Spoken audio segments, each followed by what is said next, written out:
महाराज जी सभा में विराजमान हुए, मंत्रीगण बैठे हैं, सभासद बैठे हैं। सबसे महाराज ने पूछा कि सुनो, अब हमारी वृद्धावस्था आ गई है, कानों के पास बाल सफेद हो गए हैं। मेरा ऐसा विचार है, सीटी बंद करो भैया। मेरे मन में ऐसा विचार है कि अब राम जी को राजगद्दी पर बैठा देना चाहिए, राम जी को राजा बना देना चाहिए, क्योंकि भय राम सब विधि सब लायक, राम जी सब प्रकार से राज्य करने के लायक हो गए हैं। विचार मन में आया, सभासदों ने, मंत्रियों ने स्वीकृति दे दी। महाराज बहुत सुंदर विचार है आपका, जितना जल्दी हो सके विचार करिए, राम जी को राजा बना दीजिए। तुरंत ही महाराज वशिष्ठ जी आए, श्री दशरथ जी वशिष्ठ जी के पास आए और कहा, महाराज आप पंचांग देख करके और हमें बता दीजिए कि राम जी को कब राजा बनाएं। वशिष्ठ जी ने कहा, राजन बेग विलंब न करिय नप, साजिय सबई समाज, सुदिन सुमंगल तब ही जब, राम हो ही जुबराज। वही दिन शुभ दिन है जिस दिन राम जी राजा बन जाएं। मुहूर्त विचार के नहीं बताया, केवल इतना कह दिया जब राम जी राजा बने वही दिन शुभ दिन है। महाराज आए, तैयारियां होने लगी नगर में, ध्वजा पताका लगाए गए, सातों समुद्रों का जल, नदियों का जल, बहुत आनंद मग्न है। राम जी की माँ कौशल्या, सुमित्रा जी, सबके मन में परम हर्ष है, कल हमारे राम राजा बनेंगे। लेकिन देवताओं को ये महोत्सव पसंद नहीं आ रहा है। देवताओं ने सोचा कि अगर राम जी राजा बन जाएंगे तो फिर देवताओं का कार्य कैसे होगा, रावण का मरण कैसे होगा। रावण के राज्य में देवता लोग सब बंदी बनकर के पड़े हैं रावण के जेल खाने में। तो देवता लोग विचार करने लगे कि कैसे राम जी देव कार्य करेंगे। देवगुरु बृहस्पति से प्रार्थना की, महाराज आप ऐसी कृपा करो, राम जाहि बन राज तजी, होई सकल सुर काज। राम जी चले जाएं वन में और देवताओं का कार्य सिद्ध हो जाए। देवगुरु बृहस्पति ने कहा, देवताओं इस कार्य को हम तो नहीं कर सकते हैं, आप सरस्वती माता से प्रार्थना करो, वही कुछ अपनी माया जाल से हम लोगों की समस्या का समाधान करें। सरस्वती माता का आवाहन किया गया और सरस्वती जी मंथरा की बुद्धि पर बैठ गई। मंथरा डंडा टेकती हुई और कुबड़ तो निकला ही हुआ है, मुंह बनाती हुई गई कैकेयी के पास। कैकेयी ने कहा, सुनो प्रिय, क्या बात है, आज तुम्हारा मुंह बड़ा उतरा उतरा लग रहा है, बहुत परेशान दिख रही हो, क्या हो गया। मंथरा ने कहा, मुझे क्या हो जाएगा, अरे मैं 15 दिन से देख रही हूँ पूरी अयोध्या सजाई जा रही है, लेकिन तुम्हें अभी तक कोई समाचार नहीं मिला है। कौशल्या ने एकांत पा करके महाराज को अपने वशीभूत करके और अपने बेटा राम का राज्याभिषेक महाराज से मांग लिया है। तुम्हारे बेटे निहाल में है, तुम्हें भी कोई चिंता नहीं और महाराज को भी कोई चिंता नहीं, लेकिन मुझे बड़ी चिंता है कि अगर राम राजा बन गए तो लक्ष्मण उनके सहायक बनेंगे, भरत और शत्रुघ्न जेल में रहेंगे और तुम जैसे दूध में से मक्खी निकाल के फेंक दी जाती है वैसी तुम्हारी दशा होगी। कैकेयी ने कहा, नहीं ऐसा नहीं है, राम मुझे प्राणों से भी ज्यादा प्यारे हैं, प्राण ते अधिक राम प्रिय मोरे, तिनके तिलक क्षोभ कष तोरे। मैं तो विधाता से यही वरदान मांगती हूँ कि अगर मुझे अगला जन्म मिले, मातृशक्ति का मैं माँ बनूं, तो मुझे राम जैसा बेटा मिले। जो विधि जन्म देई करी छोहू, जो विधि जन्म, ये सीटी बंद करो भैया। जो विधि जन्म देई करी छोहू, हो राम सिय पूत पुतोहू।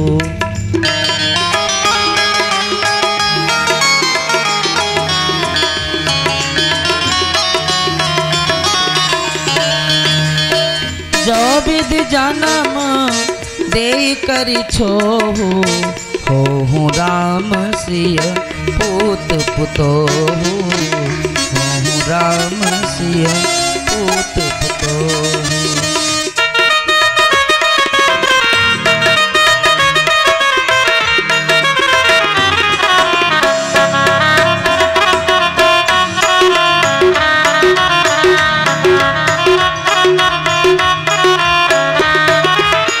कई ने कहा अगर मुझे विधाता बेटा बहुत गड़बड़ कर रहा है, तुम आज भर सुन लो, खराब साउंड से आवाज क्या 7 दिन से खराब है। इस बार कुछ ऐसी घड़ी से साउंड आया कि थोड़ा हर समय इसमें कुछ न कुछ गड़बड़ी होता रहा। खैर कोई बात नहीं। कई ने कहा अगर अगला जन्म मुझे मिले तो राम मेरे बेटा बने, सीता मेरी पुत्र वधू बने। ये विचार है कई के मन में।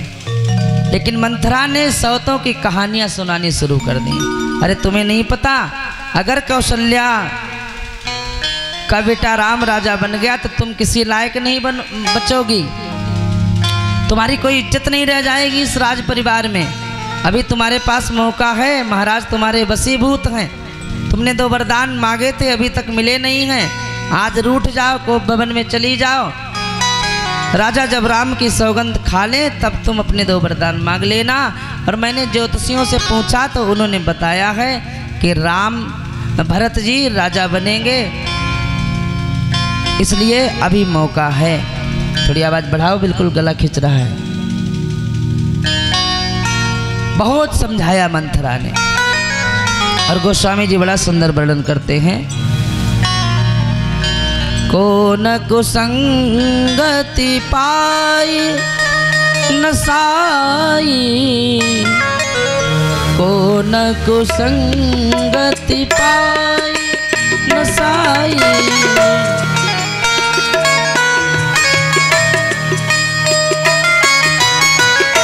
को न कुसंगति पाई न साई, को न कुसंगति पाई।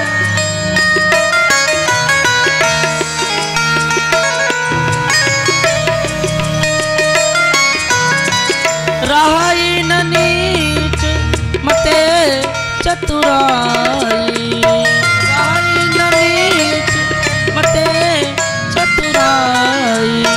को न कुसंगति पाई न साई, को न कुसंगति पाई न साई, को न।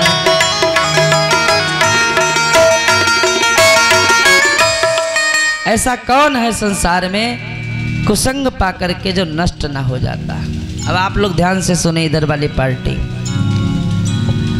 प्रारंभ से हमारे जीवन में ना अच्छाई होती है ना बुराई होती है। छोटे छोटे बच्चे अपनी माँ के वशीभूत होते हैं।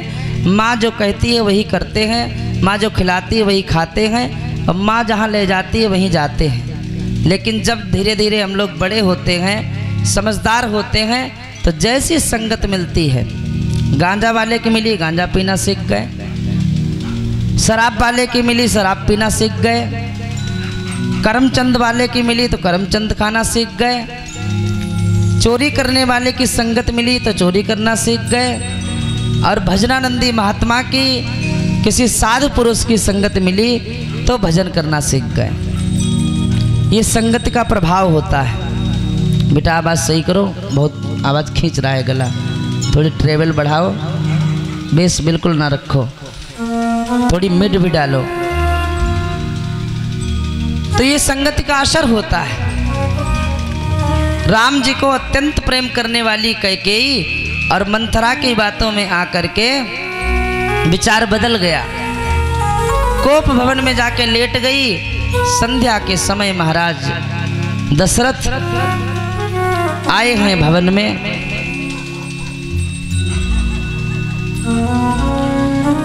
1100 रुपये श्री वीर सिंह जी इस महामहोत्सव में प्रदान करते हैं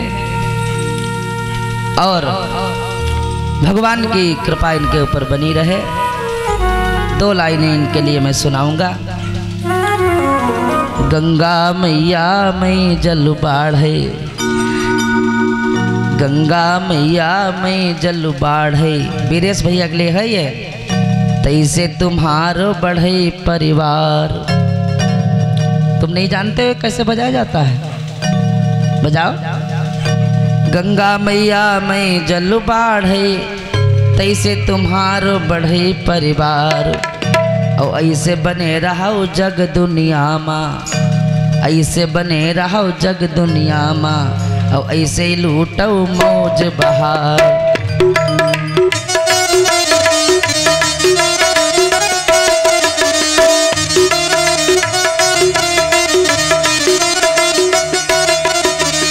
हमारे हरिओम जी क्लासिकल बजाते हैं, इन्हें ढोला बजाना नहीं आता है। ऐसे बने रहो जग दुनिया में, ऐसे लूटो मौज बहार। आनंद ही आनंद जीवन में रहे, ऐसा आशीर्वाद है व्यासपीठ से हमारे वीरेश भैया के लिए। आइए प्रसंग में। कैकेयी का विचार बदल गया। महाराज आए और कैकेयी नागिन की तरह बिल्कुल फुफकार रही है।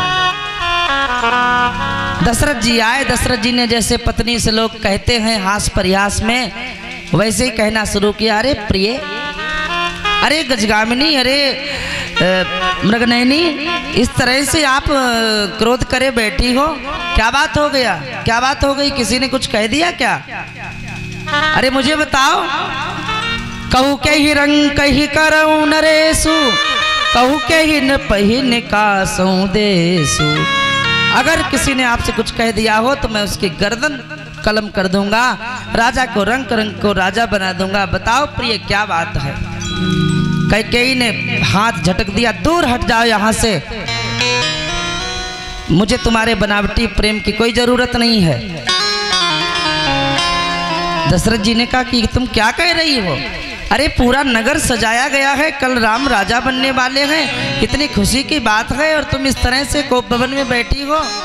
बताओ क्या इच्छा है तुम्हारी? जो मांगो दूंगा मैं। जो तुम्हारी इच्छा हो वो वरदान मांग लो।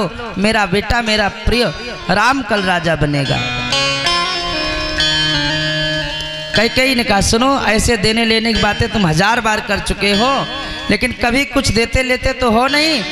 यहाँ से चले जाओ, मुझे कुछ नहीं मांगना है। अब दशरथ जी ने और प्रेम से कहा नहीं नहीं प्रिय, क्या इच्छा है? बताओ बताओ, मैं आज बहुत प्रसन्न हूँ। तब कैकेयी ने कहा सुनो, अगर तुम मुझे कुछ देना ही चाहते हो तो पहले राम की सौगंध खाओ। पहले राम की सौगंध खा करके कहो कि मैं जो मांगूंगी वो तुम मुझे दोगे। स्वीकृति दे दी दशरथ जी महाराज ने। तब कैकेयी ने कहा सुनो, सुनहु प्राण प्रिय भावत जी का, सुनहु प्राण प्रिय भावत जी का। देहु एक बर भरत ही टीका, देहु एक बर भरत ही टीका।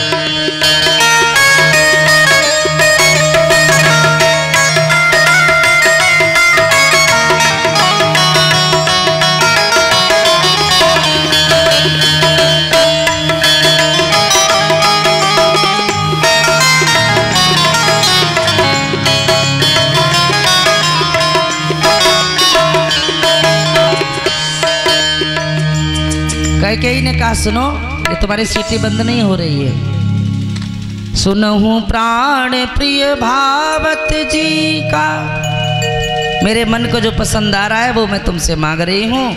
देहु एक बर भरत ही टीका, भरत के लिए राजगद्दी दे दो, भरत को राजा बना दो। महाराज ने कहा मेरे तो लिए राम और भरत दोनों एक ही जैसे हैं, स्वीकार है। अब कैकेयी ने कहा सुनो, मांगऊं दूसर बर कर जोरी, पूर्वहु नाथ मनोरथ मोरी। अब मैं दूसरा वरदान आपसे मांगती हूँ, मेरी इच्छा को आप पूर्ण करो। दशरथ जी ने कहा मांगो मांगो प्रिय, हर्ष से मांगो, मैं तैयार हूँ वरदान देने के लिए। मैं रघुवंशी हूँ ना, रघुकुल रीति सदा चली आई, प्राण जाहि बर बचन न जाई। मांगो जो तुम्हारी इच्छा हो। और कैकेयी ने हृदय पर, छाती पर पत्थर रख करके और अपने प्राण प्रिय राम के लिए क्या मांगा है आप लोग सुनिए। तापस बेस विशेष उदासी, तापस बेस विशेष उदासी, तापस बेस विशेष उदासी, तापस बेस विशेष उदासी। 14 बरस राम बनवासी, 14 बरस राम बनवासी। तापस बेस विशेष उदासी, तापस बेस विशेष उदासी, तापस बेस विशेष उदासी। 14 बरस राम बनवासी, 14 बरस राम बनवासी। जैसे ही कैकेयी ने कहा 14 वर्ष के लिए राम जी को वनवास, महाराज जमीन पर गिर पड़े। जमीन पर महाराज जी गिर पड़े, हा राम हा राम हा राम ऐसा कहने लगे। कैकेयी ने कहा 2 मिनट में तुम्हारे विचार बदल गए। अभी अभी कह रहे थे जो चल मांगोगी वो दूंगा, रघुकुल रीति सदा चली आई, प्राण जाहि पर वचन न जाई, अभी अभी कह रहे थे। और अब जैसे औरतें जरा देर में रोने लगती वैसे औरतों की तरह विलाप करने लगे हो। तुमने शिवी दधीच हरिश्चंद्र को के जीवन को नहीं पढ़ा है, कभी वचन से टले नहीं, और तुम इतनी जल्दी विलाप कर रहे हो, रुदन कर रहे हो। क्या भरत तुम्हारा बेटा नहीं है? क्या मैं खरीद के लाई हूँ इस घर में, तुम मुझे खरीद के लाए हो? इतना विलाप काहे के लिए कर रहे हो? नहीं देना था तो पहले ही मना कर देते। बार बार कैकेयी ने तीखे वचन कहे। महाराज ने कहा कैकेयी ये तो क्या कह रही है, मैं राम जी के बिना जीवित नहीं रह पाऊंगा। तू ऐसा कर, दूसरे वरदान में थोड़ा सा परिवर्तन कर ले और कुछ मांग ले। ऐसा मांग ले कि राम जी घर छोड़ करके गुरु जी के घर में रहें, लेकिन राम जी के लिए वनवास मत मांग कैकेयी। राम जी अगर वन को चले गए तो मैं जीवित नहीं रह पाऊंगा। और ये भी समझ लो कैकेयी, राम वन अगर चले गए तो मुझे भरत पर भरोसा है, वो भी राजगद्दी को स्वीकार नहीं करेगा। राम के वियोग में मेरा मरण हो जाएगा, दुनिया में तेरा अपयश होगा और राजा राम ही बनेंगे। इसलिए कैकेयी दूसरे वर में थोड़ा सा परिवर्तन कर ले। मांगो माथ अब ही देऊं तो ही, राम बिरहे जनि मार मोही। तो मेरा शीश मांग ले कैकेयी, मैं अभी तेरे आगे अपना शीश कलम करके तेरे चरणों में रख दूं, लेकिन राम के विरह में मुझे मत मार कैकेयी, मत मार। चरण पकड़ लिए कैकेयी के दशरथ जी ने, लेकिन कैकेयी मानने को तैयार नहीं। प्रातः काल हो गया, सूर्य चढ़ आया है आसमान में, लोगों के बीच में चर्चा होने लगी। महाराज रोज बहुत जल्दी उठ जाते थे, आज क्या कारण है अभी महाराज जागे नहीं हैं। पछले पहर भूप नित जागा, पछले पहर भूप नित जागा, आज हमें बड़ अचरज लागा, आज हमें बड़े अचरज लागा।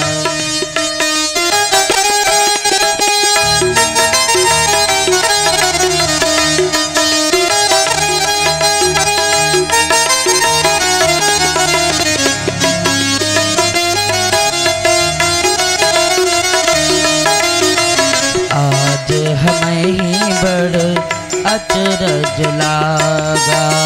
जाहु सुमंत्र जगा बहु जाई। जाहु सुमंत्र जगा बहु जाई। कीजिए काज रजाय सुपाई। कीजिए काज रजाय सुपाई।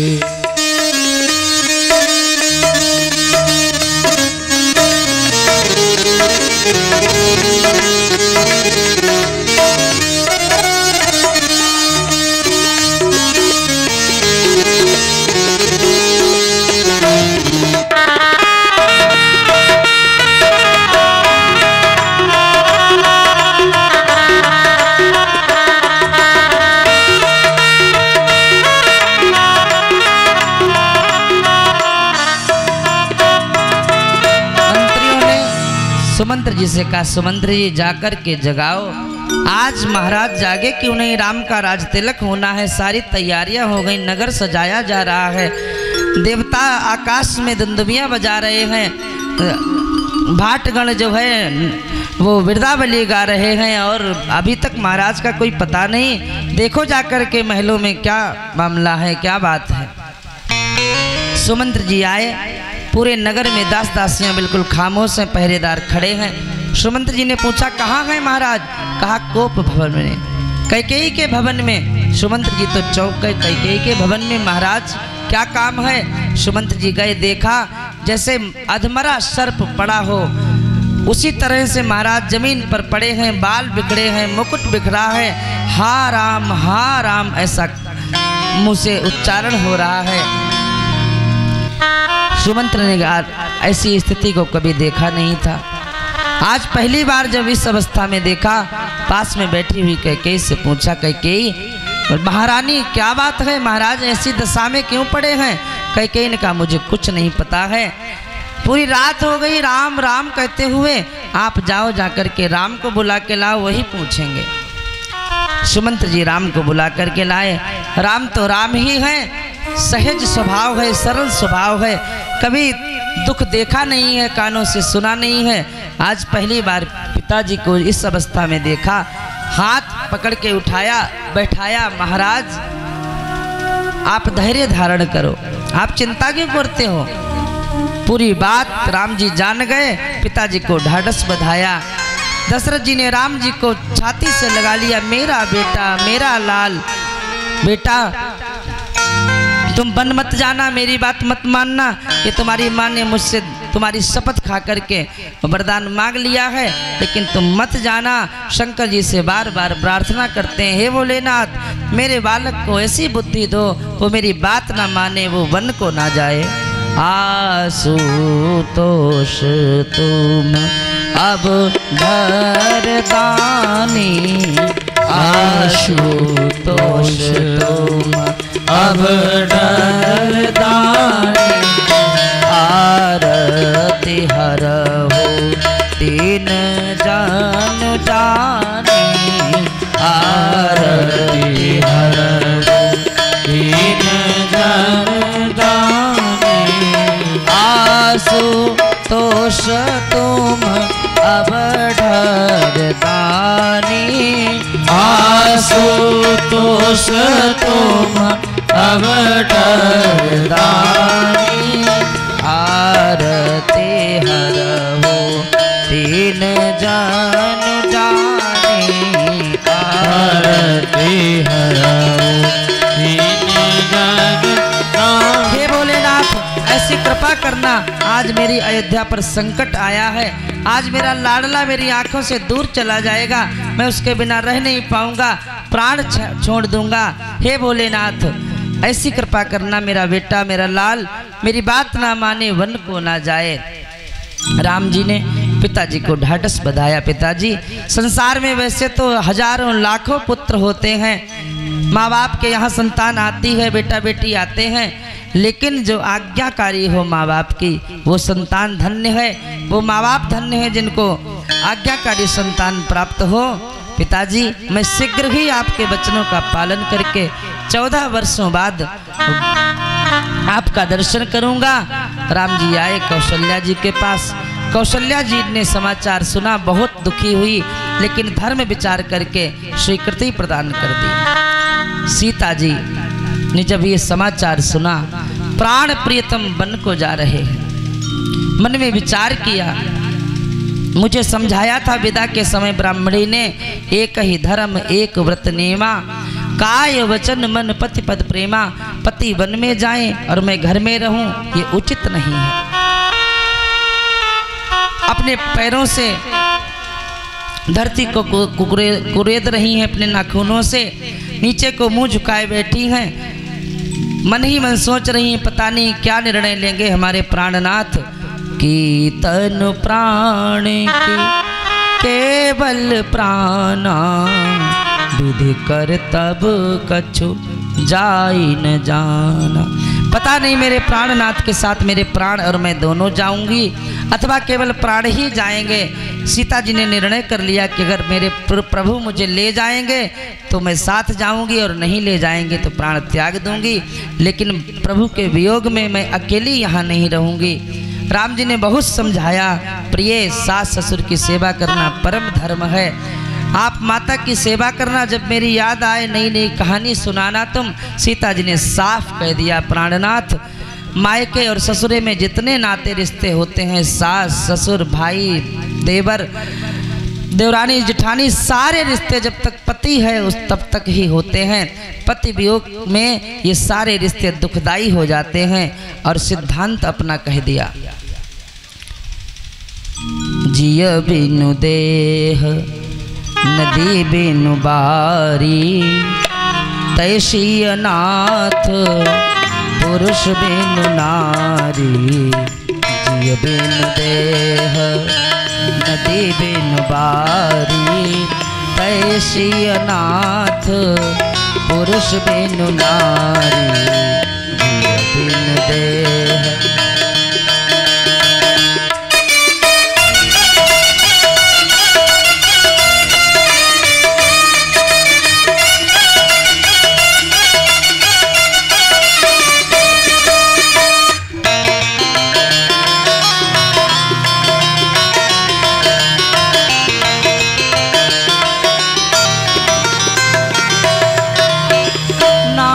सकल सुख साथ तुम्हारे, शरद विमल विधु बदन निहारे।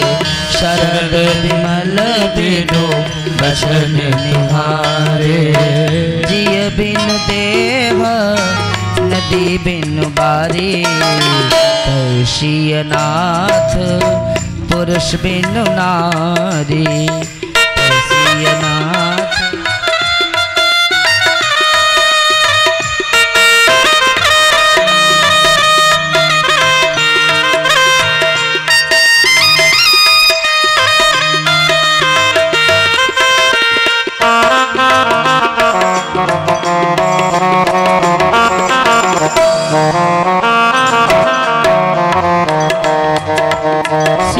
कह दिया, प्राणनाथ, जहां आप जाएंगे वहीं मैं भी जाऊंगी, जहां आप रहेंगे वहां मैं भी रहूंगी।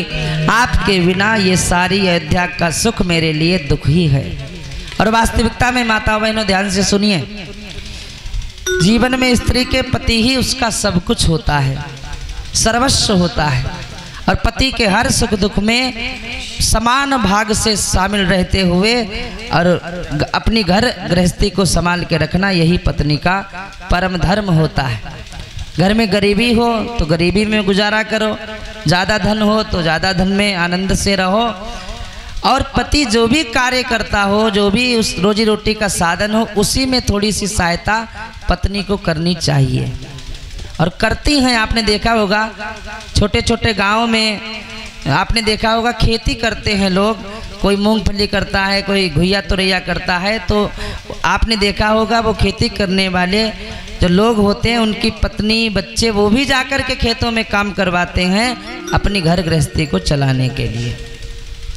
और एक छोटी सी बात समझिए, घर में गाय भैंस पाली जाती है घर गृहस्थी को चलाने के लिए, तो चारा श्रीमान जी काट के खेत से ले आते हैं और डालने का काम श्रीमती जी कर लेती हैं। इस तरह से ही घर गृहस्थी का कार्य चलता है। कहने का तात्पर्य है हर परिस्थिति में पत्नी को अपने पति का साथ देना चाहिए। राम जी ने समझाया, सीते वन में बहुत बड़े बड़े पहाड़, गुफाएं, नदी, सरोवर, बड़े बड़े भयंकर जीव जंतु हिंसक प्रवृत्ति के रहते हैं, वहाँ तुम नहीं रह पाओगी। ककरीले पथरीले मार्ग हैं, बहुत कटीली झाड़ियाँ हैं, पत्तों पर सोना पड़ेगा, झरनों का जल पीना पड़ेगा, कंदमूल फल खाने पड़ेंगे, ये राजसी सुख नहीं मिल पाएगा सीते। तुम तो यहाँ पलंग पीठ तज गोद हिंडोरा, सियन दीन पग अवन कठोरा, तुम वन के योग्य नहीं हो।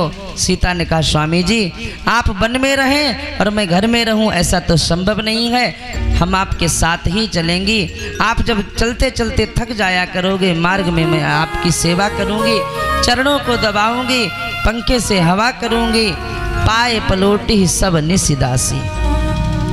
राम जी समझ गए सीता जी भी नहीं रुकेंगी, और इस समाचार को लक्ष्मण जी महाराज सुन रहे हैं। व्याकुल के होकर के आए राम जी के सामने, और राम जी ने जैसे ही लक्ष्मण का चेहरा देखा, बोले भैया क्या बात है, सुनो पिताजी ने मुझे 14 वर्ष के लिए वनवास दिया है, तुम घर में रहो, भरत और शत्रुघ्न घर नहीं है, पिताजी बूढ़े हैं, तुम पिताजी की सेवा करो, माता की सेवा करो, घर में रहो, भरत आ जाएं राजकाज संभाल लें, उनकी तुम सहायता करना, क्योंकि जिस राजा के राज्य में प्रजा दुखी है वो राजा नरक का अधिकारी है।